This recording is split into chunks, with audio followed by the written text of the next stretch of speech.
Kios, rangkuman informasi sepekan. Jumlah korban meninggal karena COVID-19 semakin bertambah. Akibatnya, lahan pemakaman khusus jenazah COVID-19 di TPU Pondok Rangon mulai menipis. Sisa lahan yang tersedia hanya dapat menampung 1.100 jenazah. Saat ini, perluasan TPU yang berlokasi di Jakarta Timur itu masih berlangsung. Pemprov DKI Jakarta tengah memperluas lahan sekitar 6.500 meter persegi. Dinas Bina Marga DKI Jakarta menyebutkan, perluasan ini merupakan kedua kalinya. Perluasan tahap pertama dilakukan pada Maret 2020, yakni sekitar 7.000 meter persegi.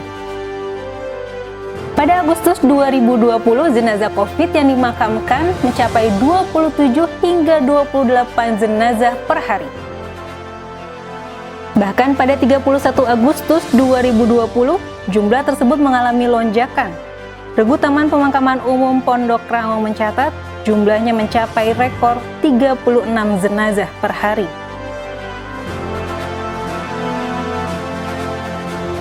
Berupaya membangun desa sejahtera di masa pandemi, Baitu Zakat Pertamina Basma bersama Dompet Duafa Kalimantan Timur meluncurkan program ketahanan pangan. Prakarsa, petani berkarya membangun desa sejahtera. Kegiatan berlangsung di Kecamatan Samboja, Kabupaten Kutai Kartanegara.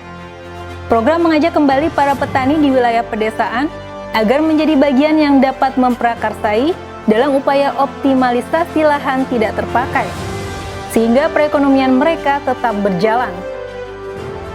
Akibat pandemi, banyak perusahaan yang mengurangi produksi bahkan terhenti, sehingga mengakibatkan pemutusan hubungan kerja.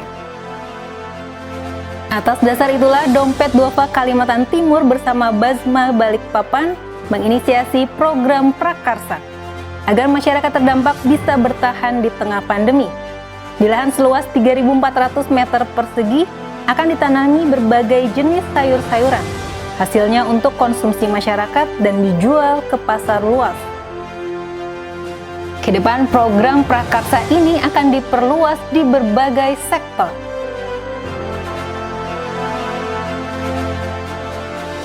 Palang Merah Indonesia sudah berusia 75 tahun, usia yang sama dengan bangsa Indonesia.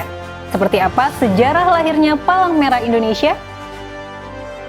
Berdirinya Palang Merah Indonesia dimulai sebelum Perang Dunia Kedua, tepatnya 12 Oktober 1873. Pemerintah kolonial Belanda mendirikan Palang Merah di Hindia Belanda dengan nama Nederlands Rode Kruis Efteling Indi. Kemudian dibubarkan pada saat pendudukan Jepang. Di tahun 1932, perjuangan mendirikan Palang Merah Indonesia dimulai.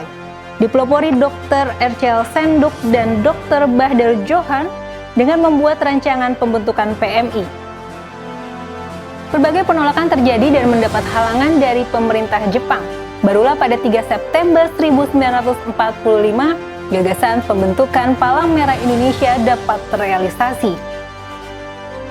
Presiden Soekarno memerintahkan Dr. Buntaran, Menteri Kesehatan RI Kabinet 1 agar membentuk Badan Palang Merah Nasional. Dibentuk panitia yang terdiri dari 5 orang, Dr. Mukhtar sebagai ketua, Dr. Bahdar Johan sebagai penulis, dan 3 anggota, Dr. Johanna Wiradikarta, Dr. Marzuki, Dr. Sitanala, mempersiapkan terbentuknya Penghimpunan Palang Merah Indonesia. 1 bulan setelah Hari Kemerdekaan Republik Indonesia, 17 September 1945, PMI terbentuk dan ditetapkan sebagai Hari Palang Merah Indonesia. PMI aktif dalam kegiatan kemanusiaan, distribusi bantuan, kegiatan dapur umum, serta pelayanan transfusi darah sejak awal berdiri. Ragamkan informasi Anda dengan mengklik YouTube channel ZTV ID, subscribe, nyalakan lonceng notifikasi untuk mendapatkan informasi lainnya.